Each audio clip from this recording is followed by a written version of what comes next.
Hello friends, ఈరోజు street స్టైల్లో egg fried rice ఎలా చేయాలో చూపించేస్తాను, వచ్చేయండి. ఫ్రైడ్ రైస్ కోసం ఇక్కడ 4 eggs తీసుకున్నాను. ఈ 4 eggsని ఈ విధంగా బీట్ చేసి పెట్టుకోవాలి.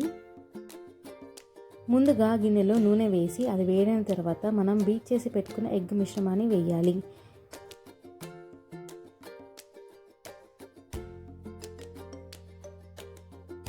ఇప్పుడు చూపిస్తున్న విధంగా కలుపుకొని ఎర్రగా వేయించి పక్కన పెట్టుకోవాలి.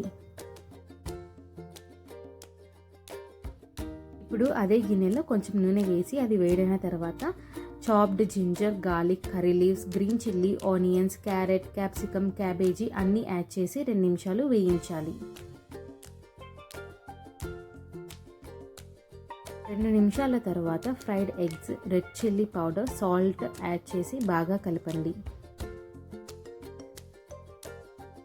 ఇప్పుడు మనం కుక్ చేసి పెట్టుకున్న rice, salt, 1 table spoon white pepper powder, 1 table spoon garam masala powder, 1 table spoon red chilli sauce, 1 table spoon green chilli sauce, 2 table స్పూన్ల సోయా సాస్ మరియు వెనిగర్ యాడ్ చేసి బాగా కలపండి.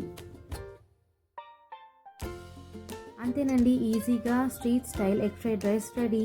ఇది హాట్గా సర్వ్ చేసుకుంటే చాలా టేస్టీగా ఉంటుంది. మా వీడియో నచ్చినట్లయితే ప్లీజ్ సబ్స్క్రైబ్ చేయండి, లైక్ చేయండి.